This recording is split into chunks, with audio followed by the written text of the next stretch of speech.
Hey, Sue from Elixir, and I am coming to you from the beautiful Kyoto in Japan. I've been speaking at a conference today, and I thought I would share my top 3 tips from that session. Somebody made the point today that it feels like advisors are like taxi drivers right now. When Uber came in and disrupted the taxi industry, we all know the story. Those that own taxi number plates that were worth $1 million suddenly were worth nothing.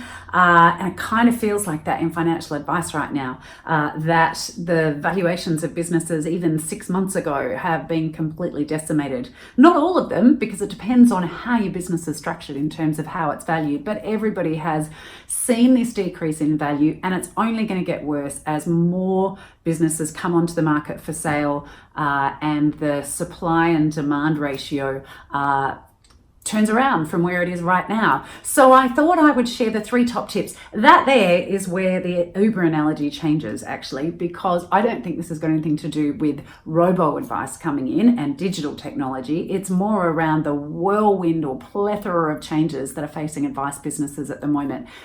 And the bottom line is, if they keep running like they used to run, if business owners keep doing what they used to do, what was successful even 3 years ago and generally widely accepted as being the right way to run a business and was successful, it's not going to cut it in future. So my top 3 things that I think every business is going to need to do differently to what they did 3 years ago. Number 1 is pricing. It's everybody's biggest challenge right now. Essentially, you are going to need to get to the point where every client is paying you a profitable fee from an acceptable place for an acceptable service, and you are going to need to be able to not only articulate value, but absolutely deliver on that value in order to re-sign onto 12-month service agreements, because we are getting to that point. No longer will there be an ongoing value proposition. You have to do fee disclosure statements and opt-in. They're going to be 12-month periods. And so it may mean that you need to rethink how you're delivering your ongoing services to make sure that every single client is going to get value. Part of that pricing model is around structure, it's around timing, it's around the value of the fees that you charge. Because of course, the other thing most advisors are finding is without the grandfathered revenue coming in, subsidizing their income, they're going to be charging higher fees than what they have done in the past. So it's really important that you make decisions about what you do with that existing client base. If you've got grandfathered rem coming in at the moment, creating profit for you, and that's about to stop, it makes sense that you probably find that you need to start charging more for the existing clients that you've got. And that raises all sorts of questions and challenges, none of which are insurmountable. It means some new decisions need to be made.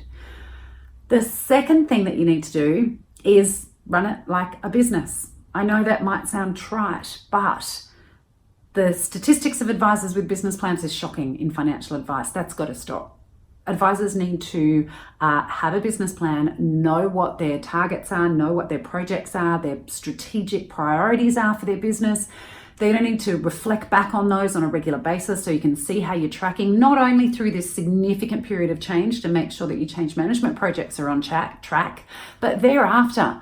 The mindset of a CEO, every great business, they know their numbers, they know what they're trying to achieve, they know what they need to do to achieve that, and they regularly take stock on how these projects are being managed and the progress that they're making, because that means that everybody stays focused on the right things to do to implement that change and create the growth that they're looking for in the business. So running it like a business, do strategic planning regularly, know what your numbers are, and then regularly reflect back. Now, what we do see is businesses, if you think about results, I have noticed over the years, businesses that don't do any business planning or refocus regularly achieve a certain level of value.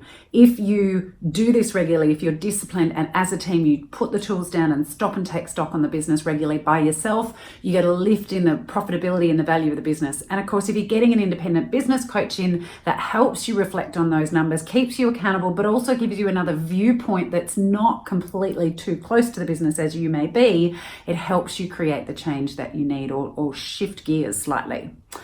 And the third thing that you absolutely need is efficient processes and robust systems in your business. And that was a big challenge we talked about today. Getting your technology solution right, getting your systematized processes.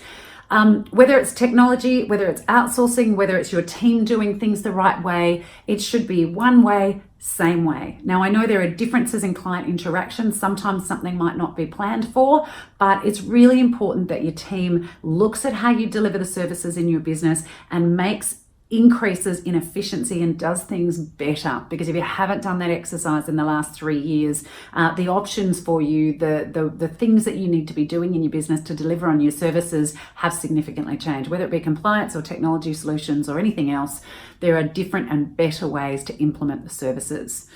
Somebody was talking to me today who's part of a really big business who is going to be acquiring other businesses, and they said that for businesses that are looking to sell in the next few years, the valuations that they're wanting even from here will probably come down if they can't demonstrate that they've got robust systems. If it's too heavily dependent upon an individual advisor, then obviously that's going to impact the value. And it's going to get to a point where the buyers in the marketplace are absolutely going to be able to be more critical about the businesses that they're purchasing, and those who are selling won't have as many choices or levers that they can pull to lift the value of the business. So the question is, what are you going to do about it? If you are planning on selling in the next couple of years, do you renovate first before you sell? If you're not planning on selling, then it's still really important to keep these things in mind, not only so that you can grow a profitable business and get great cash flow and profits and bring the fun back, but of course also ultimately with the end in mind. You should be making decisions all the time, keeping a view on the value of your business and the impact on the ultimate asset value of your business. Now, all of those things are really easy to say in a quick couple of minute video, a little bit harder to do. So if you find that you're needing to do these things, if you haven't had the chance to do it, or you don't even know where to start, or you're still a little bit flummoxed by how to figure out your pricing or how to work out your strategies, the good news is we have still some spots left in our Business Evolution Blitz running around the country in September. I will put a link in this post. You can check it out if you haven't already seen it. My big question to you is, have you made these changes? If you haven't done so yet, what is it going to take for you to make them? How are you going to get moving? Because time is running out. We know Grandfathered REM has to be finished by 1st of January 2021. Not that it will stop on 1st of Jan 2021, but it has to be completely removed by then. So that means that if you've got some in your business, you're probably starting to see different fund managers turning it off already. So I'm not saying that to scare you. I'm saying that to say, take stock. It doesn't have to be overwhelming. Make a plan, put in place the right disciplines, the right processes and strategies in your business, and you can still have a fantastic future in advice. I hope you do. Cheers.